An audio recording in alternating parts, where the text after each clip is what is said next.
안녕하세요. 위트니스 오교수입니다. 자, 오늘 설교 행시들을 먼저 다뤄보기로 했죠.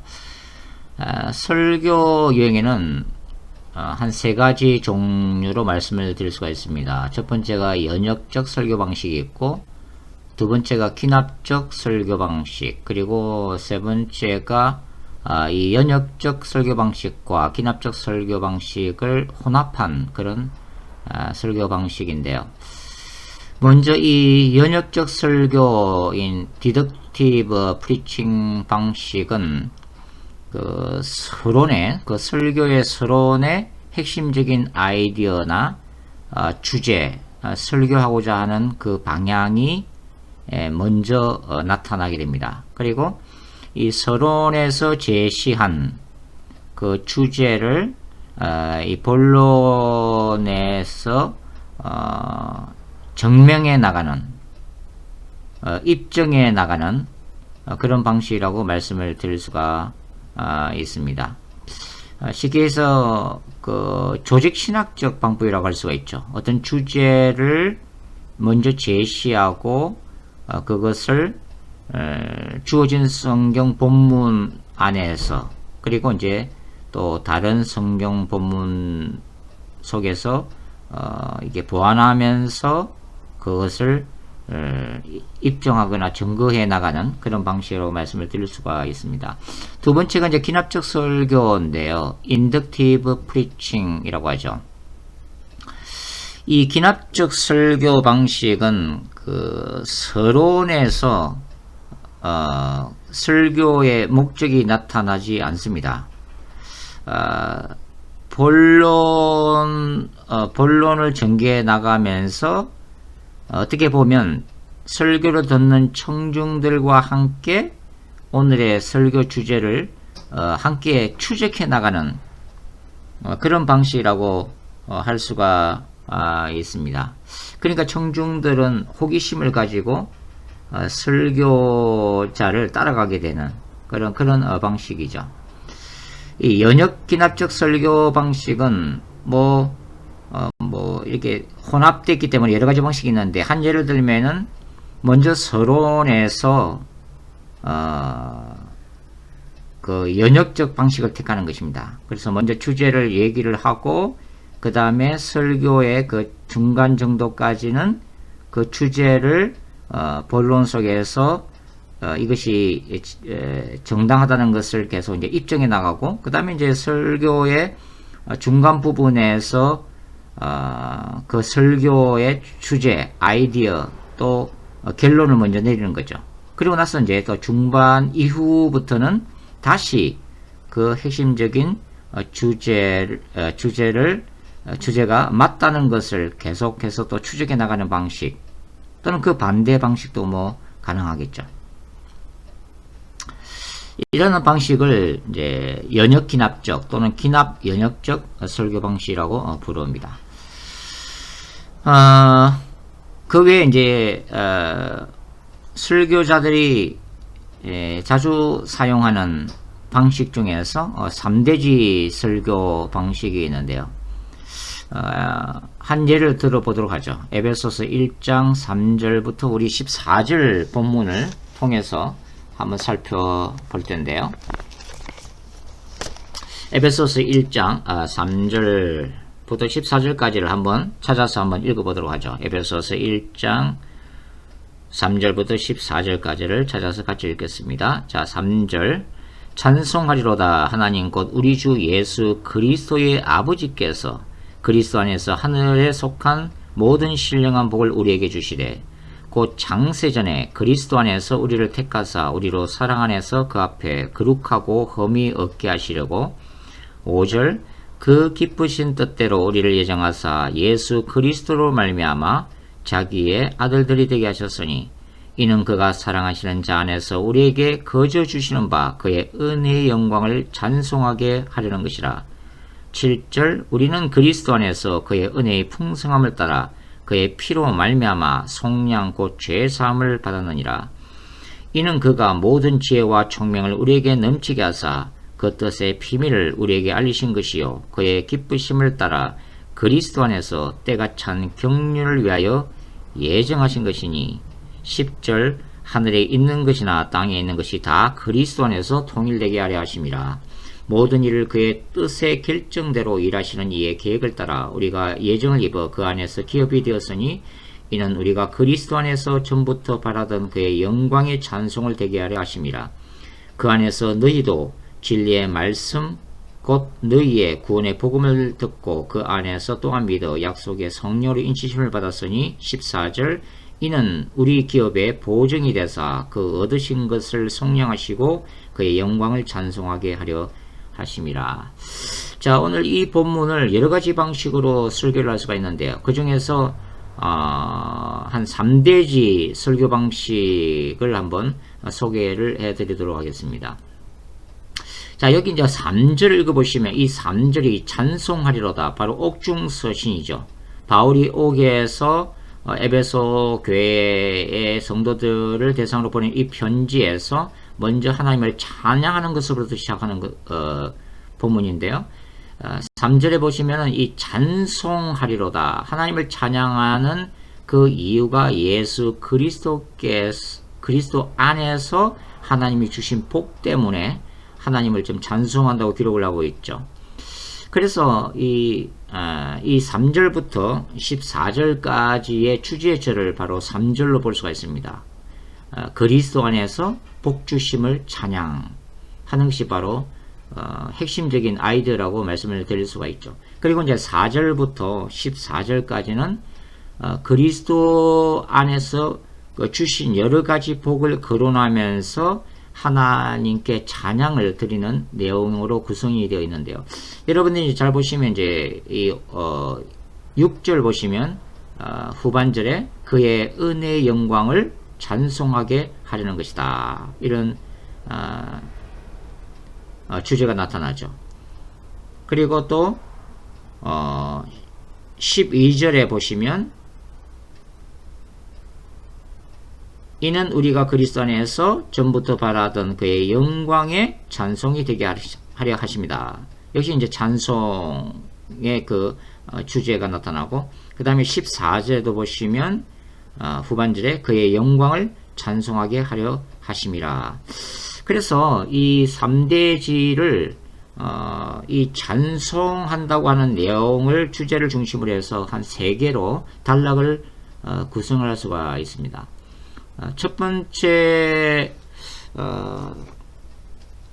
대지를 이제 4절부터 이제 6절까지 이렇게 먼저 끊을 수가 있죠. 그래서 이 4절부터 이제 6절까지의 내용을 통해서는 하나님을 찬양하시는 이유 첫 번째가 바로 하나님이 우리를 그리스도 안에서 택하셨기 때문에, 택정하셨기 때문에 하나님을 찬양해야 한다. 이렇게 첫 번째 대지의 계율을 작성할 수가 있죠. 두 번째 단락은 7절부터 12절까지로 잡고 여기서 하나님을 찬양하는 이유는 하나님께서 우리를 그의 은혜의 풍성함을 따라 우리를 취급하셨기 때문에 우리는 하나님을 찬양해야 된다. 이런 계호로 작성을 할 수가 있습니다. 그리고 세 번째 대지는 바로 13절과 14절에 있는데요. 여기서 우리가 하나님을 찬양하는 또 다른 이유는 뭐예요? 하나님께서 우리가 우리 기업의 풍성한 소유를 얻을 때까지 성령으로 인쳐 주시기 때문에 우리는 하나님을 찬양해야 한다. 이러한 개념으로 세 번째 대지를 형성할 수가 있겠습니다. 자, 그 다음에는 이제 강의 설교를 어떻게 하면 활성화할 수 있을 것인가를 한번 생각해 보겠습니다. 자, 설교의 개요, 그 아웃라인을 작성했으면 이 아웃라인을 이제 설교의 과정 가운데서 더욱더 강조하고 강화할 필요가 있죠. 그러기 위해서는 몇 가지 이제 스킬을 사용하게 되는데요. 첫 번째가 이제 반복하라고 하는 것입니다. 반복을 통해서 뜻을 보다 명확하게 전달하는 방법이죠. 반복이라는 것이 같은 말을 한다기보다는 다른 표현, 다양한 표현들을 사용하는 것입니다. 우리가 이제 시편에서 이미 살펴봤지만 시편의 병행법은 강조하고자 하는 내용을 유사하게 계속 반복하는 것을 우리가 볼 수가 있다고 하는 것입니다. 반복은 가장 탁월한 교육이다 라는 말도 있는 것처럼 설교 중에 여러가지 다양한 표현들을 통해서 핵심을 강조하는 것도 대단히 탁월한 전달 방법 중에 하나라고 볼 수가 있겠습니다. 그 다음에 그 설명하고 정의하라. 설명해라. 사실 성경 본문이 기록되었던 시기가 적어도 2000년 이상의 갭이 존재하기 때문에 오늘날 청중들에게 그 본문을 적용하기 전에 본문 자체의 뜻을 또 본문 배우의 그 배경을 문화를 설명해 주는 것이 필요합니다. 이러한 그 설명 외에도 그 여러 가지 본문의 진리를 강조하기 위해서 확정하기 위해서 통계 자료를 사용할 수도 있습니다. 그러니까 설교자 개인의 생각이나 추정하는 표현보다는 청중들이 이미 잘 알고 있는 사실에 대한 통계 자료를 인용함으로 인해서 청중들에게 이제 확신을 심어주는 것이 필요하다고 하는 거죠.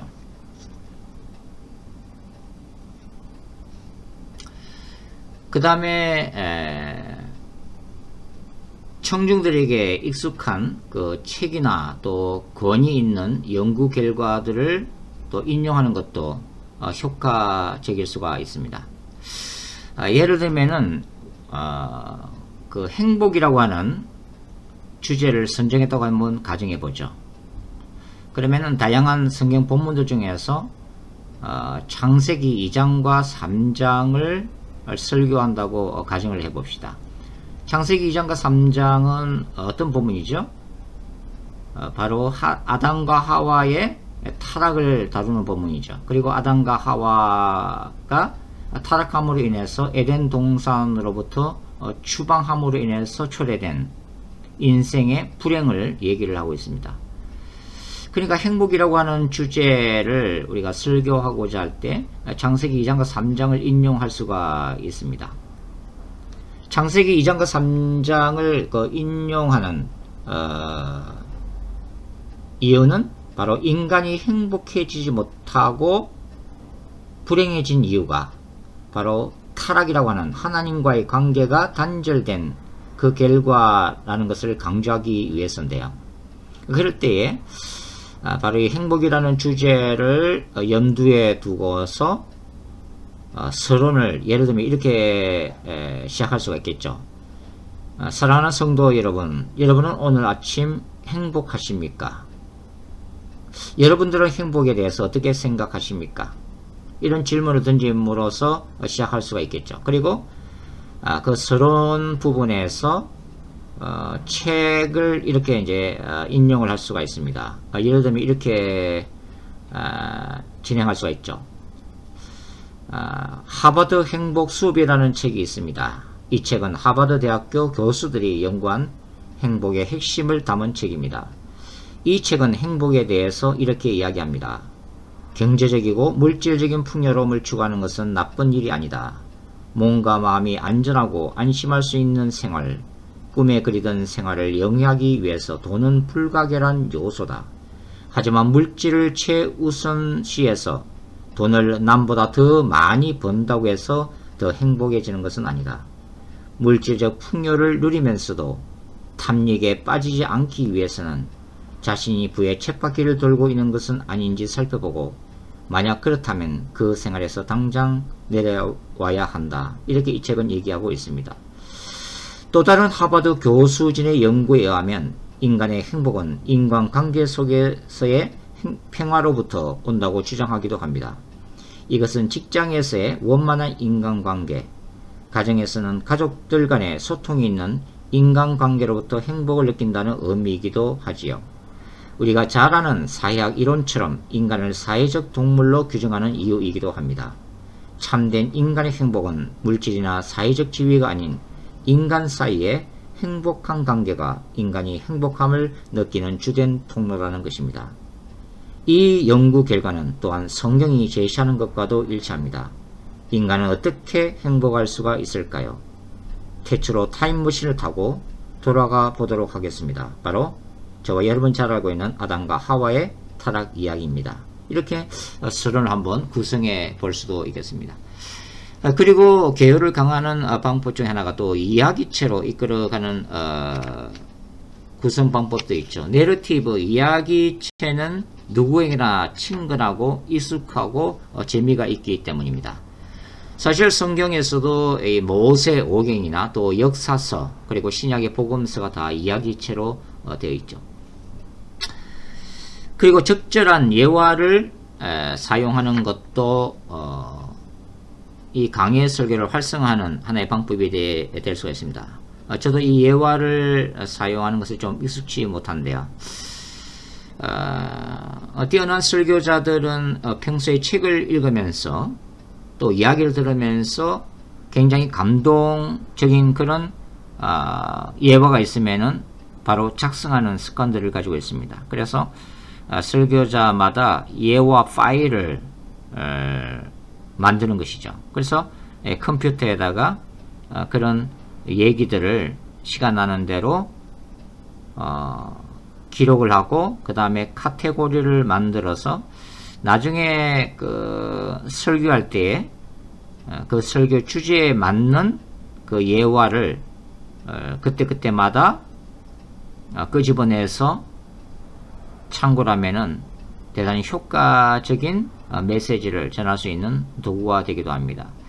또 어떤 분들은 특별한 예화 외에도 목회자 자신의 이야기, 가장 친근하고 평범하면서도 인사이트가 있는 그런 예화들을 사용하기도 합니다. 자, 그 다음에는 우리가 그 설교의 서론과 결론에 대해서 한번 생각해 볼 차례인데요. 30분 설교는 처음 30초에 달려있다 하는 말이 있습니다. 사실 설교자가 전하고자 하는 이 설교 메시지는 어떤 본문을 택하고 어떤 주제를 택하든 간에 가장 궁극적인 목적은 말씀이 세상에서 시간과 돈과 에너지를 가장 많이 투자해야 할 가치가 있는 것으로 느끼게 만드는 것이 목적입니다. 그리고 신자가 이 세상에서 하나님을 경외하는 삶을 살게 하고 영혼과 영원한 생명의 가치를 느끼게 하는 것이 주 목적이죠. 이런 중요한 그 설교 메시지를 전할 때에 가장 먼저 이 서론에서 청중들의 관심과 흥미를 끌도록 만들어야 한다고 하는 것입니다. 사실 설교자가 강단에 서면서 교인들이 모두 애타는 심정으로 그의 설교를 간절히 기대하고 있다고 생각해서는 오산입니다. 결국은 서론 부분에서 30초 안에 청중들의 관심을 끌지 못하면 30분 설교 메시지는 실패할 확률이 많다고 하는 거죠. 그만큼 이 서론이 중요한데요. 결국은 이 서론 부분에서 설교자는 청중들의 관심을 끌도록 다양한 방법들을 사용해야 한다고 하는 것입니다. 그 다음에 필요를 표면화하는 것이 필요하다고 하는 거죠. 효과적인 서론은 사람들의 필요를 표면화시킨다고 말씀을 드릴 수가 있습니다. 설교자들은 사람들이 비자발적으로 주의를 집중하는 것이 아니라 스스로 듣고 싶어서 듣도록 만들어야 한다고 하는 것이죠. 작가 폴 오닐은 그 오닐의 법칙이라는 것을 만들었습니다. 그는 이렇게 얘기하죠. 항상 첫 문장에서 독자들의 숨통을 꼭 잡아라. 두 번째 문장에서 목줄기 깊숙이 엄지 손가락을 누르고 마지막 문장이 끝날 때까지 베개에 꽉 밀어 붙인 채 놓지 말아라. 물론 글쓰기에 관한 오닐의 법칙이긴 하지만 이 폴 오닐이 얘기하는 것은 처음부터 끝까지 사람들이 책을 읽도록 만들어야 된다는 것이 핵심입니다. 마찬가지로 청중들이 설교자의 메시지를 처음부터 끝까지 긴장감 있게 듣도록 만들어야 한다고 하는 것이죠. 그것의 바로 시작은 서론에서부터 시작된다고 하는 것입니다. 사실 이 성경 메시지는 오늘날 21세기를 살아가는 신자들의 세계관, 삶에 주시는 하나님의 말씀입니다. 늘 우리의 교인들은 갈급한 마음으로 교회 예배에 참석하고 그 설교 메시지에 귀를 기울인다고 하는 것이죠. 그러니까 성도들이 삶 속에서 느끼는 그 필요와 욕구에 하나님의 말씀이 그날 설교자를 통해서 그러한 필요를 채워주고 그러한 욕구를 성령의 감동 가운데 충만케 하는 역사가 일어나야 한다고 하는 것입니다. 부싯돌이 강철에 부딪히게 될 때 설교에는 불이 붙게 되죠.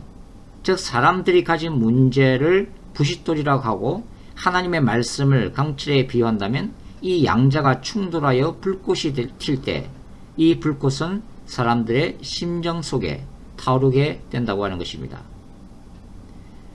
또 다른 측면에서 설교자가 되고자 한다는 것은 인간들의 필요에 대한 관심이 그의 영혼을 완전히 증거하기까지 절실하게 느끼지 않으면 안 된다는 것을 기억해야만 한다고 하는 거죠.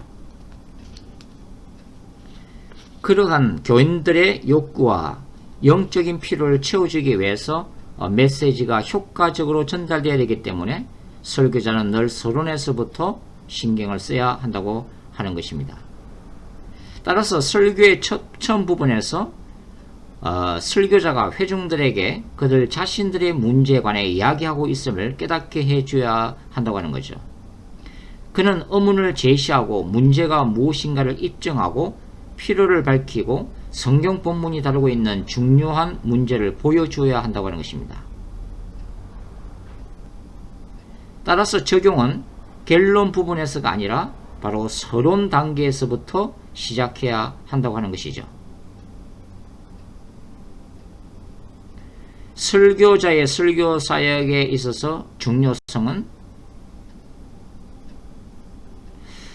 사람들이 고민하는 일상적인 삶 가운데 바로 말씀에서 나오는 메시지를 통해서 하나님의 은혜가 전달되어야 한다고 하는 것입니다.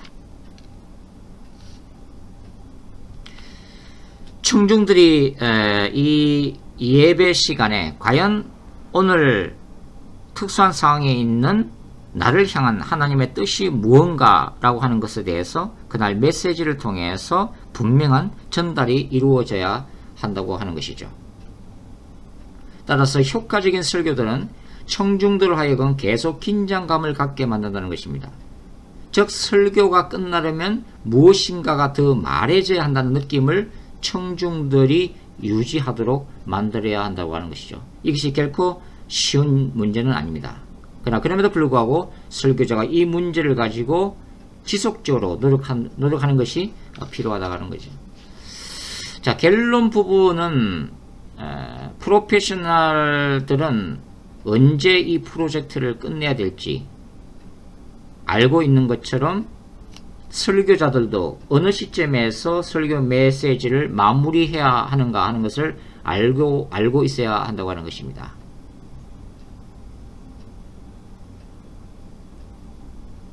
결론 부분에서 필요한 것은 설교자의 메시지를 효과적으로 요약하는 것입니다.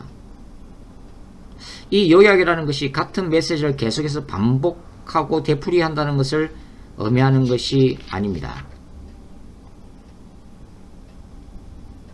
그날 전해진 메시지를 짧은 문장으로 요약해서 강렬하게 전달하면서 마무리해 주는 것이 필요하다고 하는 것이죠. 결코 청중들 하여금 설교가 끝날 것 같으면서도 계속되고 끝날 것 같으면서도 더 연장되는 그런 지루한 감을 느끼지 않도록 적절한 시간에 적절한 곳에서 효과적으로 마무리를 할 수 있어야 한다고 하는 것입니다. 설교란 화이트맨이 얘기했듯이 시작할 때는 충격적으로 시작하여 마칠 때는 완전히 끝마쳐야 한다고 하는 거죠. 설교자가 이제 설교 본문을 관찰하고 또 해석하고 자기의 청중들에게 이제 적용할 그 큰 그림들을 이해하고 그 다음에 그 아웃라인을 작성한 다음에는 이제 설교문을 작성하게 됩니다. 사실 이제 설교문은 설교할 실제 원고를 작성하는 것을 의미하는데요. 이 설교문을 직접 작성하는 것은 설교자에게 대단히 중요하다고 말씀드릴 수가 있습니다. 설교문을 작성하면서 자기가 가지고 있는 자기가 전하고자 하는 그 아이디어나 그 핵심적인 사상을 더욱더 정교하게 다듬을 수가 있기 때문이죠. 그리고 지속적인 이 글쓰기, 설교문 작성은 글을 쓰는 그 자체의 스킬도 발전시키는 데 도움이 됩니다. 사실 설교자마다 나름대로 스타일이 다 다르지만 일반적으로는 먼저 완전한 설교 원고를 먼저 작성한 다음에 그 다음에 그 설교문 전체에 대한 개요, 아웃라인을 작성하고 이제 그것을 강단에 가지고 올라가서 자유롭게 설교하는 방식이 사실 무난하다고 생각이 듭니다. 설교문 전체를 그냥 읽는 것도 꼭 나쁘다라고는 볼 수가 없지만 사실 그 설교하는 현장에서 성령님이 주시는 그런 또 인사이트나 또 언어나 표현들이 있을 수 있기 때문에 이런 방식이 더 낫지 않을까 그런 생각을 합니다. 그리고 실제 이제 설교를 할 때는 단순하고 명확하게 전달하라고 하는 것이죠.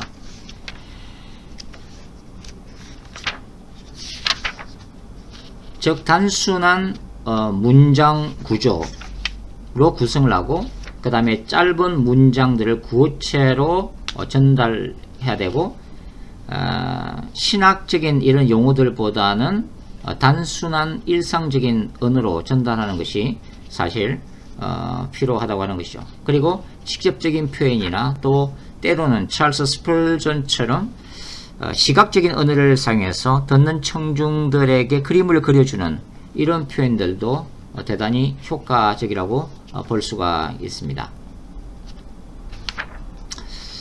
그 다음에 10번째로 우리가 그 커뮤니케이션 스킬을 개발할 필요가 있는데요. 사실 이제 설교가 효과적으로 전달되는 것은 크게 두 가지의 구조입니다. 즉 무엇을 말하고자 하는가, 즉 메시지 자체의 내용이고 그 다음에 이 메시지를 어떻게 말할 것인가, 어떻게 전달할 것인가 하는 그 전달 방법의 문제라고 볼 수가 있죠. 설교의 구성 요소들은 사실 그 중요성이라고 하는 측면에서 보면 설교의 중심적인 사상, 설교 주제가 가장 중요하고 그 다음에 그것들을 효과적으로 정리, 배열하고 그 다음에 언어나 음성, 몸짓을 통해서 전달하는 순서지만 사실 청중들의 인상에 남는 순서대로 배열한다면 그 순서는 거꾸로가 됩니다. 즉 설교자의 몸짓이나 음성이 가장 중대하고 결정적인 요소가 된다고 하는 것이죠. 설교자가 보통 의식하지 못하는, 설교자는 보통 그 설교 내용 자체만을 의식하지만 청중들에게 이 설교자의 표정이나 제스처도 대단히 탁월한 커뮤니케이션 스킬이라고 하는 것입니다. 여기는 설교자의 억양도 들어가죠. 그리고 중요한 것은 이런 설교자의 억양이나 이 몸짓을 포함한 이런 바디 랭귀지에는 바로 설교자의 열정이 담겨 있어야만 한다는 것입니다. 설교자는 자신의 메시지가 진리임을 스스로 확신해야 되고, 바로 오늘 이 강단에서 그 확신에 찬 설교 메시지를 청중들에게 반드시 전달해야만 한다는 사명의식, 그리고 말씀의 자체에 대한 열정, 그리고 영혼들의 영적 성장에 대한 갈급한 그 모든 그 파토스, 패션이 이러한 설교자의 억양이나 음성, 몸짓에 나타난다고 하는 것입니다. 그래서 청중들이 그런 것들을 통해서 바로 설교자가 얼마나 확신을 가지고 열정을 가지고 메시지를 전달하는 것을 판단하게 된다고 하는 거죠. 그리고 또 중요한 것은 바로 아이 컨택입니다. 설교자가 설교는 내내 설교 원고만 쳐다보고 있으면은 효과적인 전달이 되지 못하죠. 설교 메시지를 듣는 청중들과 끊임없이 아이 컨택, 즉 청중들을 바라보면서 설교함으로 인해서 공감대를 형성할 수 있다고 하는 것입니다. 그리고 설교자는 자신의 메시지가 어떻게 전달되고 있는가를 바로 청중들의 표정과 또 자세를 통해서 판단할 수가 있는 것이죠. 자, 오늘 이 시간에는 헤돈 라빈슨의 강의 설교에 나오는 중요한 핵심들을 지난 시간과 오늘에 걸쳐서 다루어 봤습니다. 사실 이제 이 헤돈 라빈슨 교수님은 그 수십 년간의 그 설교학 교수로서 수천 명의 학생들의 설교를 듣고 분석하고 얘기를 나누는 그 과정 가운데 배우고 느꼈던 인사이트들을 바로 이제 한 권에다가 정리를 한 것인데요. 이 헤돈 라빈슨의 이 강의 설교의 내용들은 설교자가 몇 번이나 반복해서 읽으면서 연구하면서 배워야 될 충분한 가치가 있다고 말씀을 드릴 수가 있습니다. 설교자란 끊임없이 자기 개발을 해야 한다고 생각하는데요. 설교자가 성경 본문에 대한, 성경 본문 자체에 대한 연구도 집중할 뿐만 아니라 자신이 전하고자 하는 그 설교 메시지를 어떻게 하면 효과적으로 잘 전달될 수 있을 것인가 하는 이 부분에도 많은 관심을 가져야 할 것입니다. 그리고 설교란 바로 청중들의 삶에 적용하면서부터 비로소 설교가 시작된다는 것을 기억할 필요가 있죠. 설교 본문에 대한 방대한 배경 연구나 원어, 역사적 연구, 구조 등등에 대해서 성경 본문이 원래 그 성경 본문이 전해졌던 1차 독자들에게 전하고자 하는 그 저자의 그 1차적인 의도를 밝히는 것도 대단히 중요하고 가장 핵심적인 부분이지만, 바로 거기서 추출된 성경적인 원리, 핵심적인 사상을 오늘 살아가는 청중들에게 전하는 그 순간부터, 바로 적용하는 그 순간부터 바로 성령의 강력한 역사가 일어나고, 바로 그러한 적용되는 메시지가 청중들의 삶을 변화시킬 수 있다는 것을 우리가 기억할 필요가 있겠습니다. 다음 시간부터는 다양한 그 설교 본문들을 통해서 우리가 어떻게 본문들을 관찰하고 해석하고 또 그것을 가지고 아웃라인을 작성할 수 있을지 계속해서 살펴보도록 하겠습니다. 감사합니다.